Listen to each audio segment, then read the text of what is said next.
Hello students, आज हम preposition के कुछ इंपॉर्टेंट क्वेश्चन देखेंगे।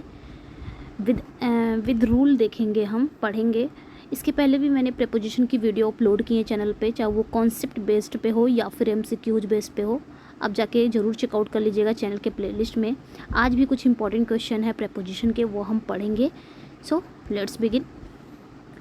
वीडियो के लास्ट में आप अपना स्कोर ज़रूर शेयर करिएगा, आपने प्रेपोजिशन में कितने स्कोर किए हैं। Okay, so let's begin. His wife was, first question देखेंगे आज का। His wife was dressed up black. उसकी जो वाइफ है वो ड्रेस्ड है, किसमें, वो क्या क्या पहनी हुई है, वो तो यहाँ पे क्या कहा जा रहा है, his wife was dressed up black. उसकी पत्नी ने काले कपड़े पहने हुए थे। तो यहाँ पे बताना है कि कौन सा प्रेपोजिशन यहाँ पे आपका गलत होगा, मतलब बताना है। यहाँ पे आपके 4 ऑप्शन हैं, बताना है कौन सा इसमें सही है। Okay, find the correct sentence, जो आपके होते हैं वही यहाँ पे बताया गया है कि कौन सा 4 ऑप्शन है, बताना है कि कौन सा सही है इसमें। यानी कि एक सही होगा, 3 गलत होंगे। तो यहाँ पे क्या हो जाएगा, आपका जो ऑप्शन डी है ये सही हो जाएगा। His wife was dressed in black. उसकी पत्नी ने काले कपड़े पहने हुए हैं। ओके, बाकी सब रॉन्ग हो जाएंगे। नेक्स्ट, यहाँ पे ड्रेस्ड इन हो जाएगा। नेक्स्ट क्वेश्चन है, she is married with a rich man. उसने एक धनी आदमी से शादी की है। यहाँ पे बताना है कि कौन सा आपका सेंटेंस सही है। 4 ऑप्शन है आपका, कौन सा सेंटेंस आपका सही है। पहले में है she is married to a rich man. Second वाले में है she is married of a rich man, she is married from a rich man, या she is married for a rich man. तो हमें बताना है कि कौन सा सही है। तो हमने पढ़ा था ना कि जब भी आपका, थोड़ा सा समझेंगे यहाँ पे हम, मैरी आए, मैरी, अगर मैरी आपका एक्टिव वॉइस में आ रहा है तो इसके साथ नो प्रेपोजिशन। बट अगर मैरी आपका पैसिव वॉइस में आ रहा है तो इसके साथ आप कौन सी प्रेपोजिशन लगाएंगे, टू प्रेपोजिशन लगाएंगे। तो यहाँ पे क्या लगेगा आपका, यहाँ पे हम देखेंगे तो मैरी यहाँ पे मैरिड है, इज़ है, इज़ प्लस यानी कि helping verb plus helping verb plus verb की थर्ड फॉर्म लगी हुई, यानी कि ये ऑलरेडी पैसिव वॉइस में है। तो मैरी के साथ हम क्या लगाएंगे, टू लगाएंगे। तो इसमें ऑफ है, इसमें फ्रॉम है, इसमें फॉर है, हमारा ई ऑप्शन सही हो जाएगा। She is married to a rich man. Okay, next question क्या है, are you careful to your health. मतलब क्या आप अपने हेल्थ के लिए केयरफुल हो। यहाँ पे क्या लाना है, केयरफुल। तो हम पढ़ेंगे केयरफुल। केयरफुल के साथ देखिए, आपका केयरफुल के साथ आपका ऑफ भी आता है और केयरफुल के साथ आपका अबाउट भी आता है। ये चीज़ ध्यान दीजिएगा, केयरफुल ऑफ भी होता है, केयरफुल अबाउट होता है। केयरफुल ऑफ कहाँ होगा, जब हम अपने पैसे वैसे यानी कि मनी के लिए बहुत ज़्यादा केयरफुल होते हैं तो वहाँ पे हम क्या लगाते हैं, ऑफ लगाते हैं। और जब अपने हेल्थ के लिए या अपने ड्रेस के लिए, हिज ड्रेस हो गया, हिज हेल्थ हो गया, इन सभी के बारे में अगर हमको केयरफुल होना है, के बारे का अगर निकल रहा है तो वहाँ पे हम अबाउट लगाएंगे। सो यहाँ पे क्या कह रहा है, यहाँ पे कह रहा है अपने हेल्थ के बारे में आपको क्या है, आप अपने हेल्थ के बारे में केयरफुल हो। सो यहाँ पे क्या लगेगा, are you careful about your health. Right answer यहाँ पे आपका बी हो जाएगा, are you careful about your health. Next देखेंगे, the old man died of over eating. बताना है कि इसमें कौन सा, 4 ऑप्शन है, बताना कि कौन सा सही है। पहले वाले में डाइड फॉर है, सेकेंड वाले में आपका डाइड फ्रॉम है, थर्ड वाले में डाइड टू है, डाइड विद है। तो हम डाई ऑफ कहाँ लगाते हैं, डाई ऑफ या डाई फ्रॉम कहाँ लगाते हैं, डाई फ्रॉम। 1 मिनट, यहाँ पे है, हम डाई ऑफ कहाँ लगाते हैं या डाई फ्रॉम कहाँ लगाते हैं। तो डाई ऑफ हम वहाँ लगाते हैं जहाँ पे डिजीज़ हो, डिजीज़ की बात होती हो, हंगर की बात होती हो, हंगर से मरता हो, डिजीज़ से मरता हो, थ्रस्ट से मरता हो, किसी की डेथ होती है तो हम डाई ऑफ लगाते हैं। डाई फ्रॉम कॉज के लिए, किसी कारण अगर किसी की मौत हो रही है तो वहाँ पे डाई फ्रॉम लगाते हैं। अब ओवर ईटिंग के कारण उसकी मौत हो जाती है तो ओवर ईटिंग हो गया, ओवर ड्रिंकिंग हो गया, तो वहाँ पे हम क्या लगाते हैं, डाई फ्रॉम लगाते हैं। ओके, मतलब डाई ऑफ कहाँ लगाते हैं, जब कोई इलनेस हो गया, डिजीज़ की यानी कि बीमारी की बात होती है, हंगर से किसी की डेथ होती है या स्टारवेशन से होती है यानी कि भूख से होती है, थ्रस्ट से होती है, ग्रीफ से किसी की ग्रीफ से किसी की डेथ होती हो, या शेम से किसी की डेथ होती हो, शेम से, अगर इन सभी के कारण किसी की डेथ होती है तो डाई ऑफ लगाएंगे। डाई फ्रॉम कॉज के लिए लगाते हैं, जब किसी के उंड से होती है, किसी घाव से होती हो, उंड से किसी की डेथ अगर घाव से होती हो, या फिर ओवर ईटिंग से होती हो, ओवर ड्रिंकिंग से होती हो, फूड पॉइजनिंग से होती हो, तो डाई के बाद हम कौन सी प्रेपोजिशन लगाते हैं, फ्रॉम लगाते हैं। सो यहाँ पे क्या हो जाएगा, ओवर ईटिंग की बात कर रहा है, ओवर ईटिंग हो गया, फूड पॉइजनिंग हो गया, ओवर ड्रिंकिंग हो गया, हम वहाँ पे क्या लगाते हैं, डाई फ्रॉम लगाते हैं। सो हमारा B will be right option. The old man died from over eating. Next question है, this is different to the other. ये दूसरों से क्या है, डिफरेंट है। तो हम क्या करते हैं, डिफरेंट के साथ हम फ्रॉम लगाते हैं, और इनडिफरेंट के साथ आपका क्या आता है, टू आता है। ओके, डिफरेंट के साथ हम कौन सी प्रेपोजिशन लगाते हैं, फ्रॉम, और इनडिफरेंट के साथ कौन सी प्रेपोजिशन आती है, टू।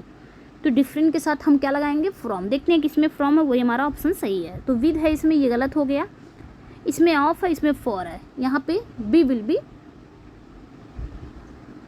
तो यहाँ पे बी आपका सही हो जाएगा। Okay, next, his suggestion was helpful for me. यहाँ पे बता रहा है कि his suggestion was helpful for me. उसी तरह आप एक चीज़ और समझेंगे, डिफ़र होता है। यहाँ पे एक होता है डिफ़र जब किसी पर्सन से डिफ़र होता है तो वहाँ पे हम विद लगाते हैं डिफ़र के साथ, और थिंग की बात अगर होगी तो डिफ़र फ्रॉम होगा।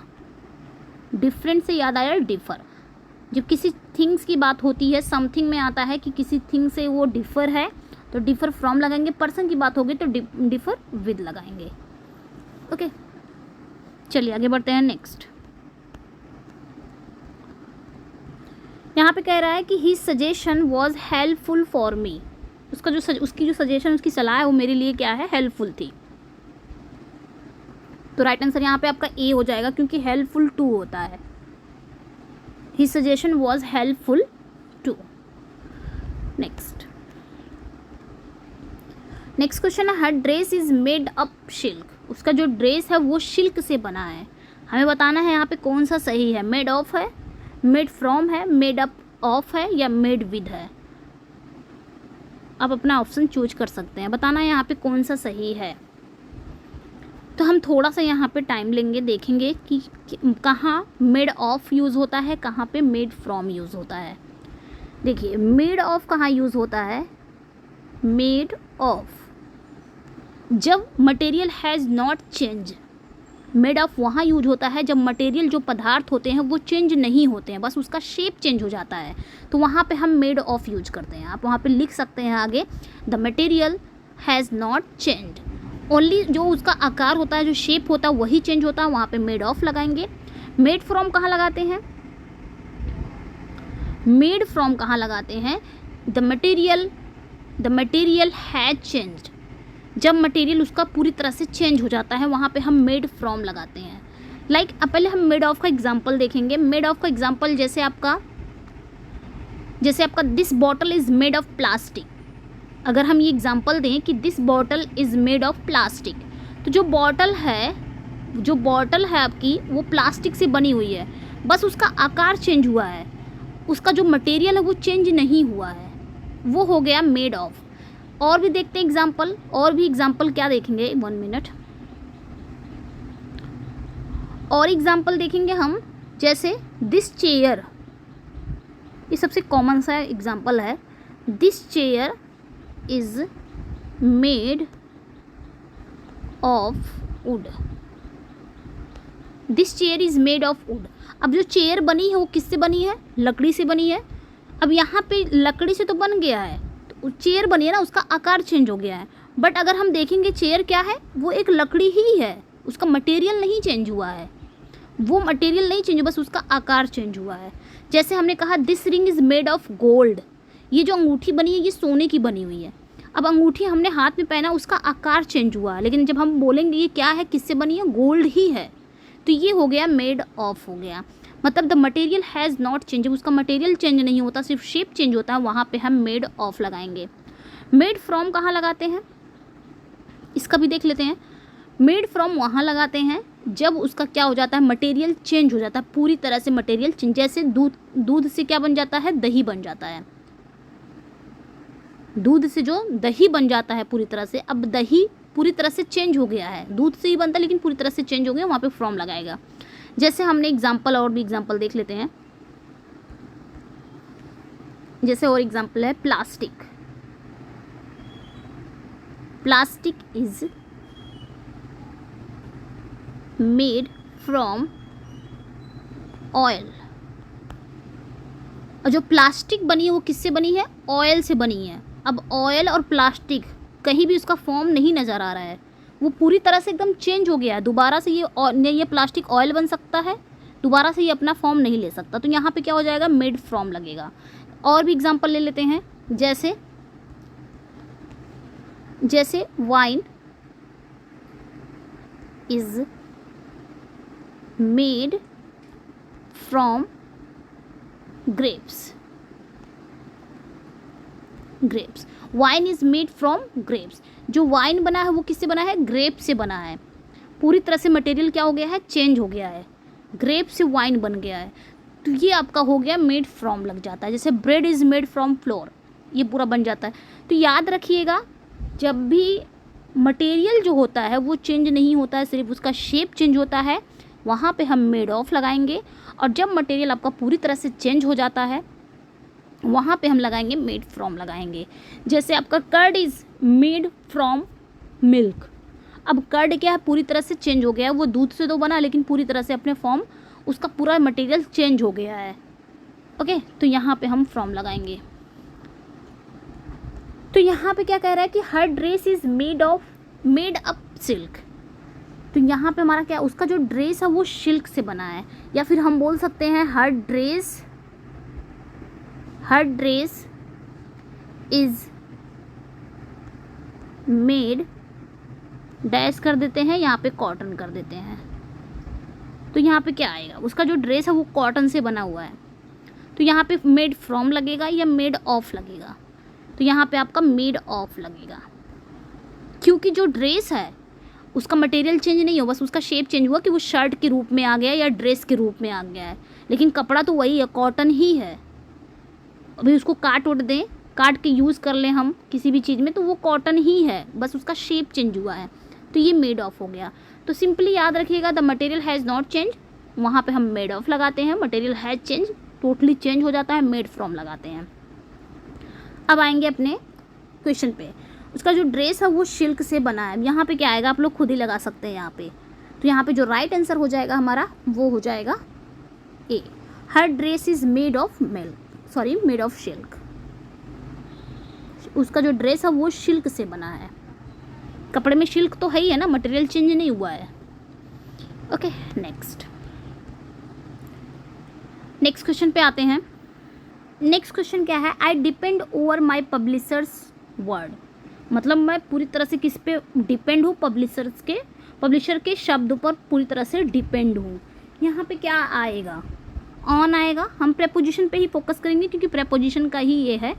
ऑफ आएगा या फॉर या अपॉन, सारे सेंटेंस एक जैसे हैं, बस यहाँ पे आपका चेंज अगर है तो प्रेपोजिशन चेंज है। तो याद रखेंगे, थोड़ा सा हम यहाँ पे समझेंगे। जब भी आपके सेंटेंस में डिपेंड आता हो, डिपेंड हो गया या फिर लीन हो गया या फिर रेस्ट हो गया या फिर बैंकिंग कर सकते हैं या बैंक कर सकते हैं, बैंक हो गया, रिलाय हो गया, रिलायंस हो गया, रिलायंस है, डिपेंड हो गया, लीन हो गया, रेस्ट हो गया, बैंक हो गया, रिलाय हो गया, रिलायंस हो गया। इन सभी का मतलब होता है किसी पे निर्भर होना। ओके, इन सभी का मतलब होता है किसी पे निर्भर होना। और इनके बाद जो आपकी प्रेपोजिशन आती है वो क्या होता है, आश्रित होना, निर्भर होना। इनके बाद जो प्रेपोजिशन आती है वो आपका क्या आता है, ऑन आता है। तो यहाँ पे अभी आपका क्या आएगा, डिपेंड ऑन आएगा। देखते हैं किस में ऑन है, वही हमारा सही हो जाएगा। ऑफ है, फॉर है, अपन, ये तीनों ही गलत हो जाएंगे। आपका A is correct. Next, she is greedy of money. तो वो लालची है, मनी की लालची है। तो यहाँ पे ग्रेडी ऑफ नहीं होता है तो क्या होता है, ग्रेडी फॉर होता है। She is greedy for money. Right answer यहाँ पे आपका ए हो जाएगा, she is greedy for money. जिस क्वेश्चन पे हमको टाइम नहीं लगता वो हम जल्दी करेंगे। He has no acquaintance to this man, मतलब वो परिचित नहीं है इस आदमी से। तो यहाँ पे क्या हो जाएगा, एक्विंटेंस विद होता है। ठीक है, एक्विंटेंस विद होता है। एक्विंटेंस विद मतलब होता है परिचित, किसी पर्सन से हो गया या फिर किसी थिंग से हो गया, तो वहाँ पे हम क्या लगाएंगे, एक्विंटेंट विद लगाएंगे, परिचित होता है। तो यहाँ पे राइट ऑप्शन आपका ए हो जाएगा क्योंकि इसी में विद है। Okay, next, the publisher's capacity of hard work seems unlimited.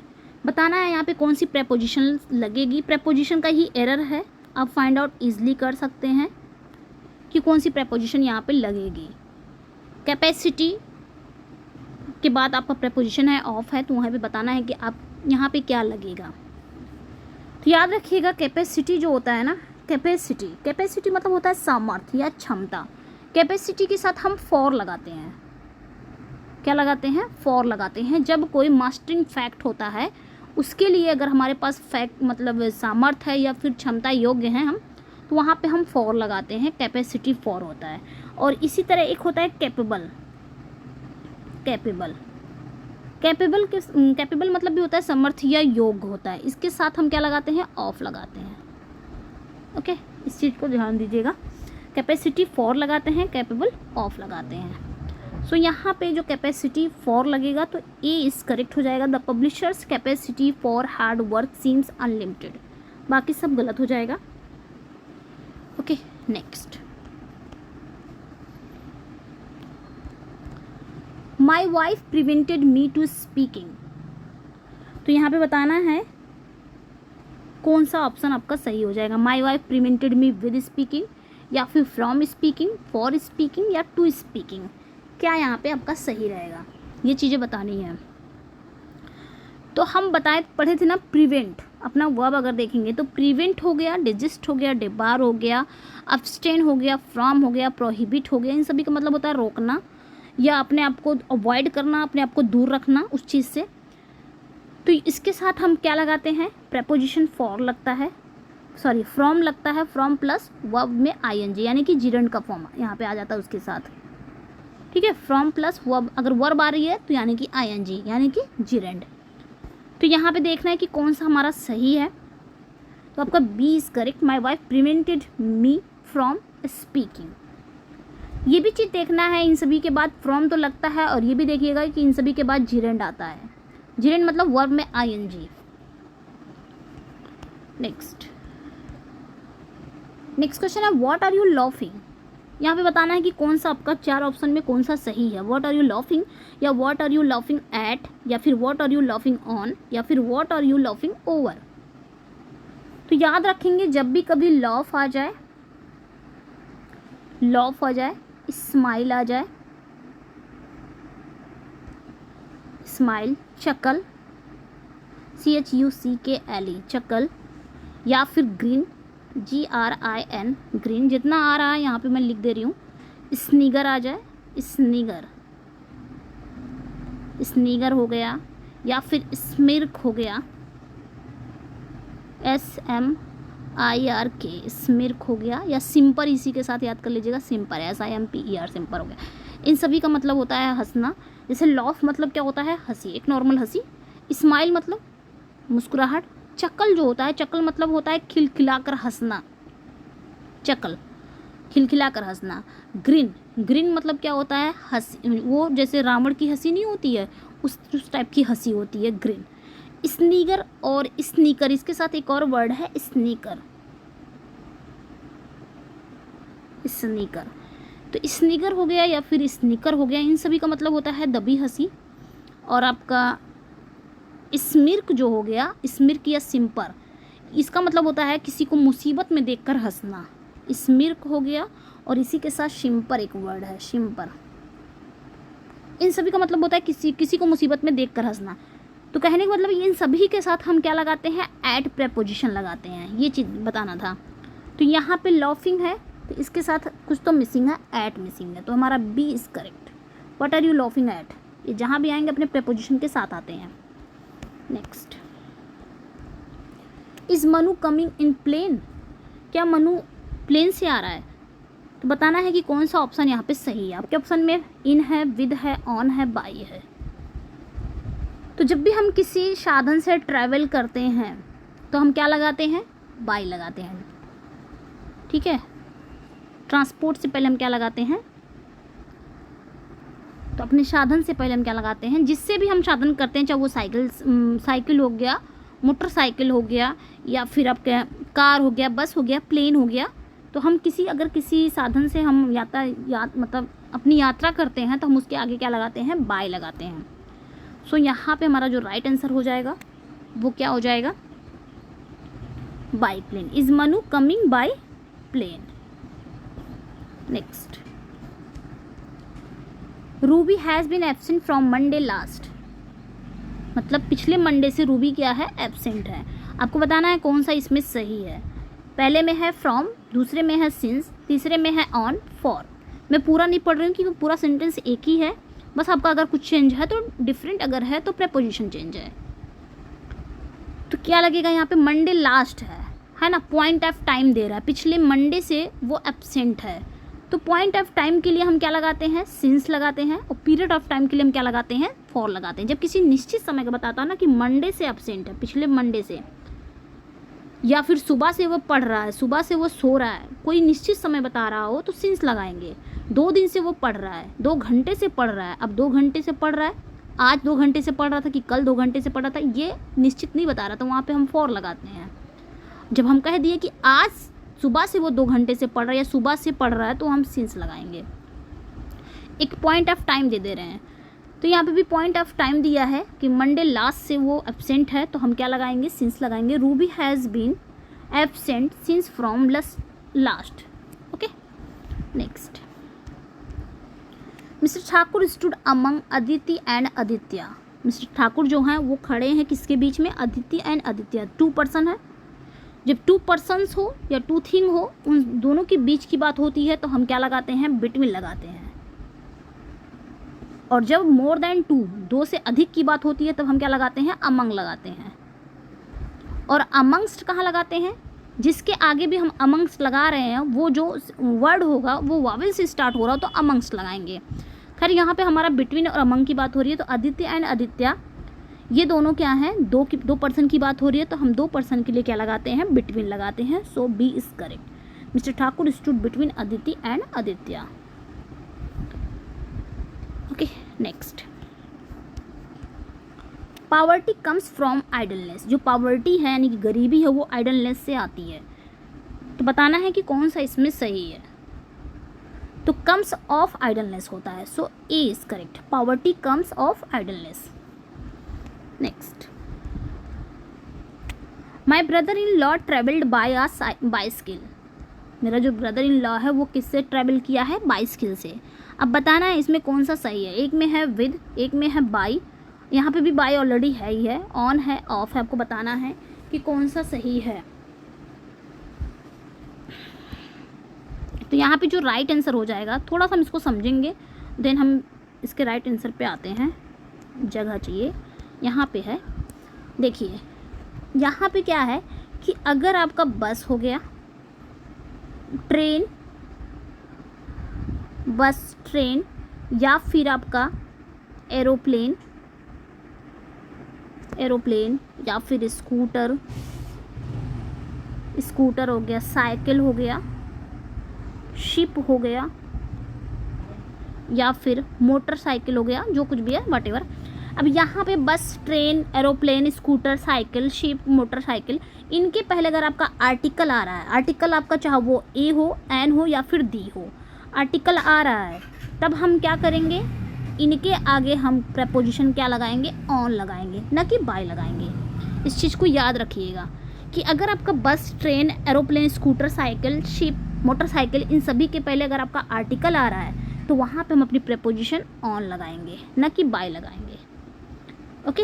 और एक चीज़ और, इन सभी के पहले या तो आपका आर्टिकल अगर आ रहा है तब भी ऑन लगेगा, या फिर इन सभी के पहले अगर आपका पजेसिव एडजेक्टिव आ रहा है तब भी ऑन लगेगा। पजेसिव एडजेक्टिव मीन्स हिज हो गया, हर हो गया, योर हो गया, अवर हो गया, ये सभी आ रहे हैं, या माई बस हो गया, माई ट्रेन, इन सभी के आगे अगर पजेसिव एडजेक्टिव आ रहे हैं तब भी हम उनके पहले प्रपोजिशन अगर लगेगा तो ऑन लगेगा, और अगर आपका आर्टिकल आ रहा है तब भी ऑन लगेगा।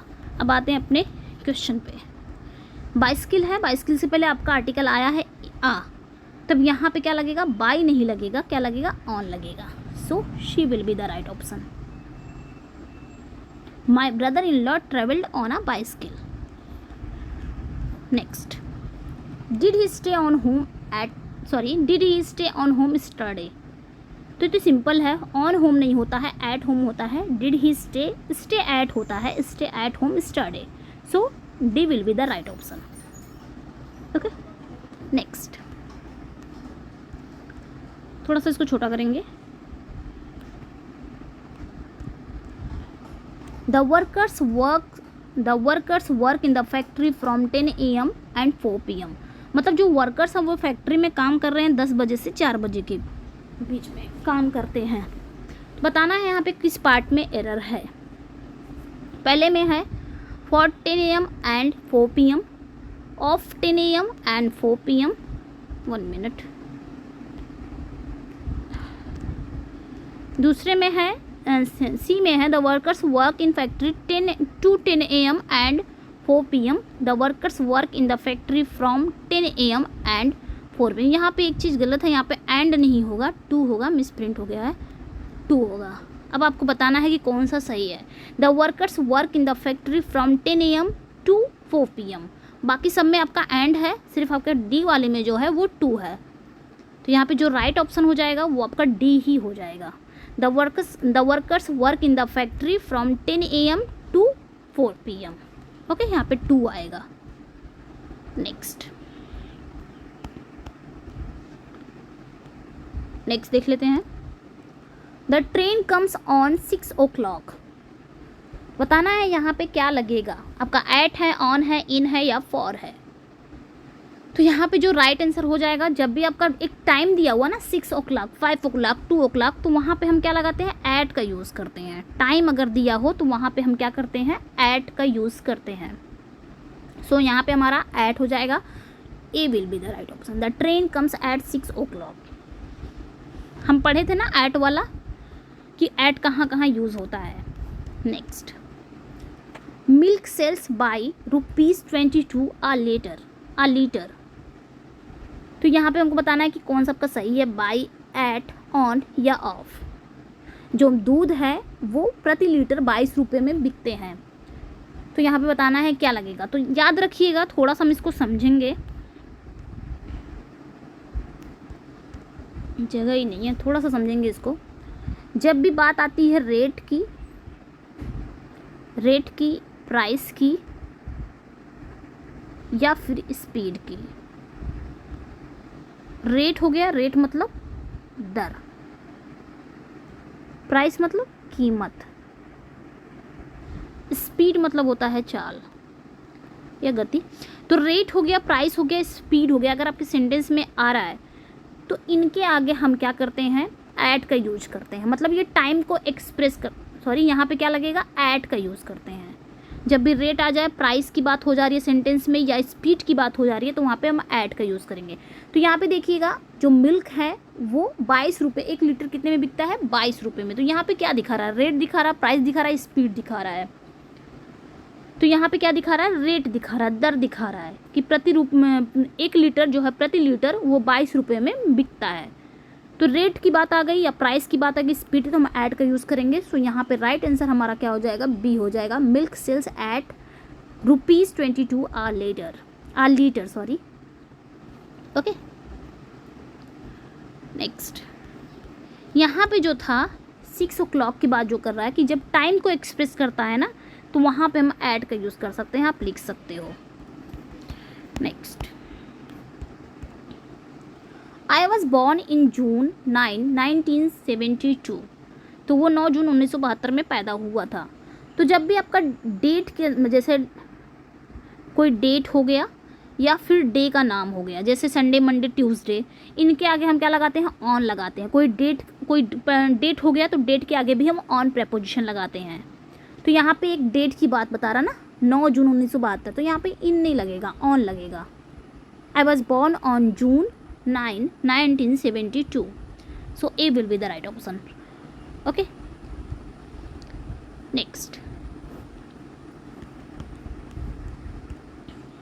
नेक्स्ट क्वेश्चन है, Kumhrar park is close of my residence. जो कुम्हारर पार्क है वो मेरे जो मैं जहाँ रहता हूँ वो बहुत नज़दीक है, बहुत पास में है। तो हम क्या लगाएंगे, फॉर, ऑफ, टू या विद, क्या लगा सकते हैं।